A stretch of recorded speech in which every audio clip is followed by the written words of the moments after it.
"We are so relieved you are here, demon slayers," the village headman said, with gratitude weighing heavy in his voice, when the demon slayer group and their doctor arrived at the large livestock village. The headman took them into his house and filled them in. "It's no trouble, sir.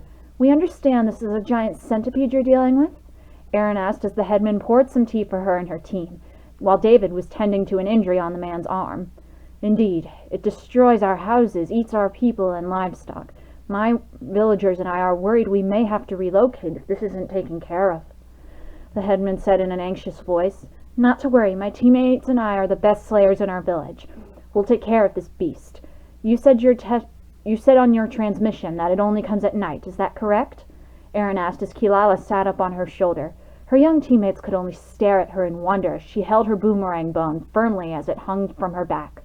It was no lie that Erin took her duty as a demon slayer very seriously, which was one of the many things that made her one of the best. Many in the village, including Max, Nikki, and Neil, aspired to be as good as she was at protecting others to the bitter end.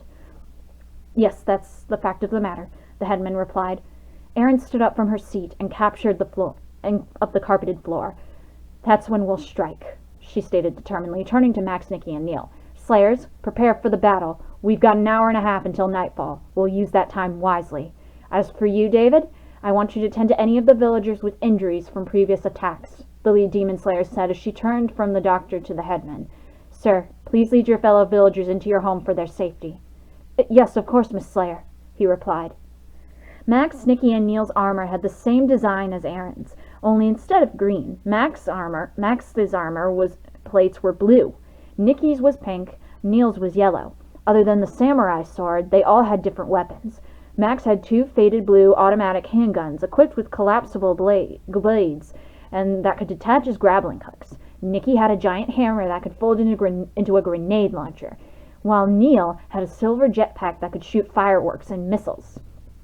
"Okay, are we ready?" Erin asked after she had changed into her armor and put on her poison protection mask, while Kilala sat on her shoulder. "Ready," the 3 kid slayers quipped as they placed their poison protection masks on their faces. "All right then, let's do this," the leader stated as she and her team walked outside of the headman's house.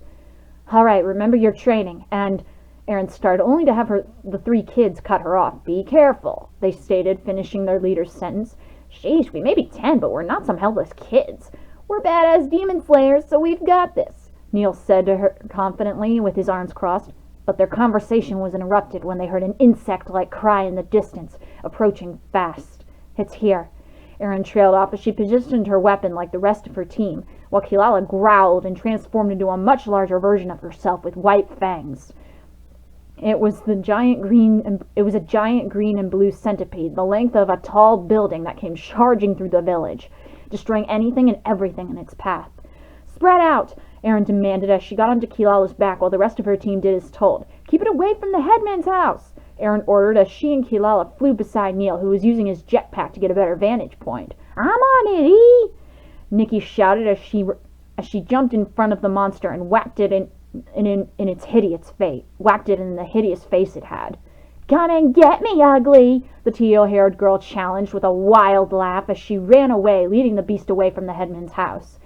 "We have to wear it out," Erin yelled as she patted Kilala on the shoulder, who flew past as fast as a bullet towards the monster. "Hit her, cuts!" she shouted as she threw her boomerang bow near the forest, cutting down some of the large trees onto the centipede, trapping it underneath. "Max, Neil, now!"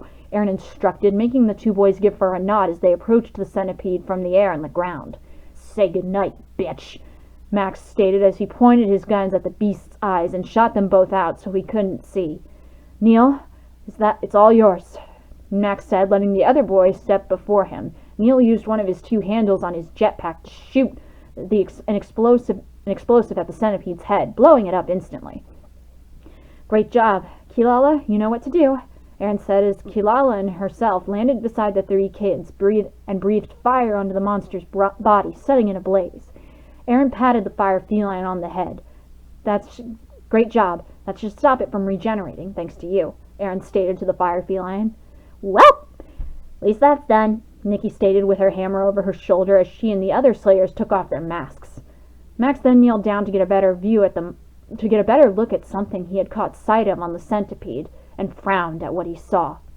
"It's not over yet. Look at that," the black-haired boy stated, pointing to a bite mark on the beast's neck.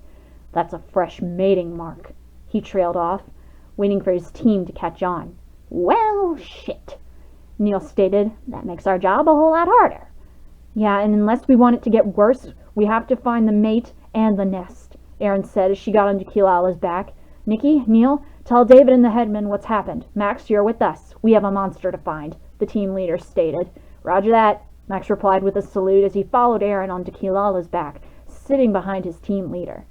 "Let's go, Neil," Nikki said as she ran back to the headman's house with Neil flying behind her on his jetpack.